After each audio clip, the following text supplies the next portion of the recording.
Boeing के Starliner 1 crew flight test में सवार 2 अंतरिक्ष यात्रियों को ले जाने वाला United Launch Alliance Atlas B rocket 5 June 2024 को फ्लोरिडा के कैप कैनावेरल में इंटरनेशनल स्पेस स्टेशन के लिए एक मिशन पर लॉन्च किया गया। इसमें 2 एस्ट्रोनॉट मौजूद हैं, एक सुनीता विलियम्स और दूसरे उनके साथी बैरी बुच बिलमोर। और यह मिशन सिर्फ 14 जून तक तय होता है, बट ऐसा बिल्कुल नहीं होता है। यह मिशन 26 जून तक डिले कर दिया जाता है कुछ टेक्निकल इशू की वजह से, और कुछ ही दिनों के बाद पता चलता है कि इस मिशन को और दिनों के लिए डिले कर दिया जाता है। और देखते ही देखते इंटरनेट पर बवाल शुरू हो जाता है और कई सारे सवाल लोगों के मन में आने लगते हैं। क्या सही सलामत हालत में ये दोनों एस्ट्रोनॉट अर्थ पर लैंड कर पाएंगे, और कितने दिनों तक ये दोनों एस्ट्रोनॉट स्पेस में रहेंगे, और क्या दुनिया की सबसे बड़ी स्पेस एजेंसी नासा को इसके बारे में पहले से पता था?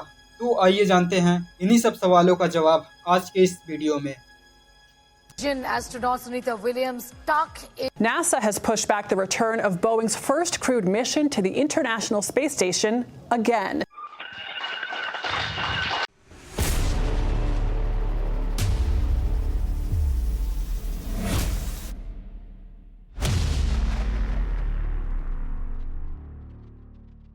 दरअसल स्टारलाइनर के पहले 2 स्पेस मिशन बिना इंसान के थे, मतलब उनमें कोई क्रू नहीं थे। पहला मिशन दिसंबर 2019 में कंप्यूटर की गड़बड़ियों की वजह से ISS यानी कि इंटरनेशनल स्पेस स्टेशन तक पहुंचने में फेल रहा, और दूसरा मिशन मई 2022 में बोइंग ने कई सुधार किया, तब जाकर स्टारलाइनर सुरक्षित रूप से ISS तक पहुंचा। लेकिन स्टारलाइनर के थ्रस्टर में कुछ कमियां आई थी। यही एक और वजह है कि नासा और बोइंग स्टारलाइनर की वापसी के लिए काफी समय ले रहे हैं। इन दोनों एस्ट्रोनॉट में से बैरी बिलमोर 2 अंतरिक्ष उड़ानों के अनुभवी हैं। वह वर्तमान में बोइंग के स्टारलाइनर अंतरिक्षयान पर क्रू फ्लाइट टेस्ट मिशन के कमांडर के रूप में कार्य है। उन्होंने पहली क्रू उड़ान और इंटरनेशनल स्पेस स्टेशन पर उनका तीसरा मिशन है। सुनीता विलियम्स ने नासा के साथ ISS पर मिशन करने के लिए अपना सफर साल 2012 से शुरू किया था। सुनीता लिन विलियम्स, जिन्हें US में सुनी और स्लोवेनिया में सोनका के नाम से जाना जाता है,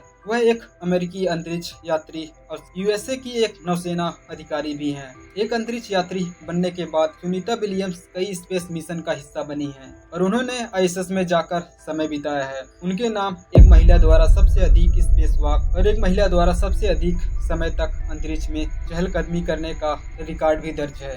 पूरी दुनिया इन दोनों एस्ट्रोनॉमर्स की पृथ्वी पर सकुशल वापसी की दुआएं कर रही हैं। वहीं नासा भी ग्राउंड टेस्ट करके इनकी वापसी में कोई कमी नहीं बरतना चाहता है। सबसे बड़ा सवाल यही है कि स्टारलाइनर विलियम्स और बिलमोर को लेकर धरती पर कब वापस लौटेगा। इस बारे में नासा ने एक अहम अपडेट दिया है, जिससे इसकी वापसी के बारे में अहम जानकारी मिलती है।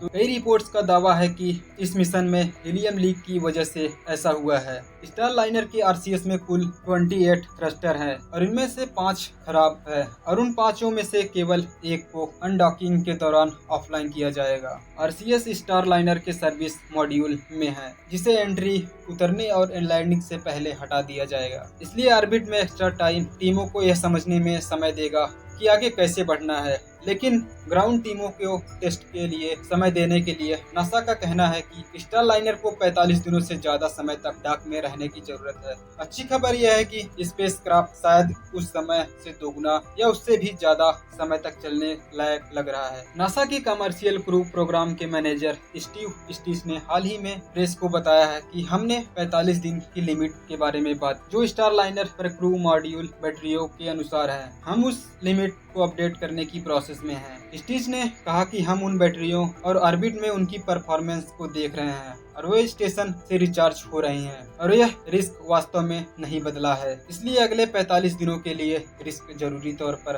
पहले 45 दिनों के बराबर ही है। उन्होंने बताया कि स्टारलाइनर को स्पेस में 210 दिनों तक रहने के लिए डिजाइन किया गया है, लेकिन यह स्पेस में स्टारलाइनर का तीसरा मिशन है और अंतरिक्ष यात्रियों के साथ पहला मिशन। इसलिए नासा अब तक ऑर्बिट में बैटरियों की परफॉर्मेंस के बारे में अनजान है। स्टीस के मुताबिक अभी तक यह तय नहीं किया गया कि मिशन को कितने समय तक बढ़ाया जाएगा। आपकी जानकारी के लिए बता दें, इससे पहले 2020 में स्पेस एक्स के ड्रैगन कैप्सूल से पहली बार स्पेस स्टेशन पर गए एस्ट्रोनॉट्स को भी नासा ने रोका था। वह मिशन 62 डेज में पूरा हुआ था।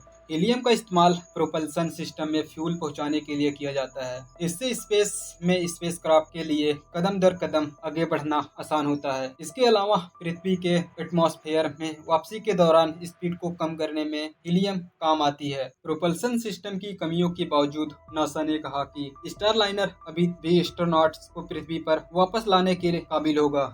आपको बता दें कि अंतरिक्ष में जाने वाले एस्ट्रोनॉट्स के ऊपर कई तरह के खतरे होते हैं। अब सवाल यह है कि आखिर इस दौरान एस्ट्रोनॉट्स के शरीर पर क्या असर पड़ेगा और सुनीता विलियम्स और उनके साथी धरती पर कैसे लौटेंगे।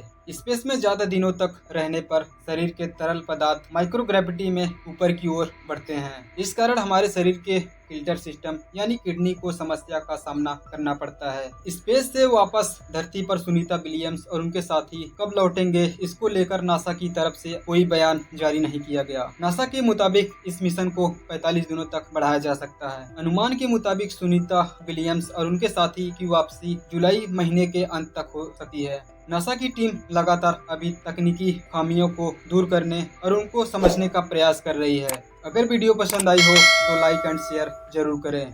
मिलते हैं ऐसी ही और इंटरेस्टिंग वीडियो के साथ।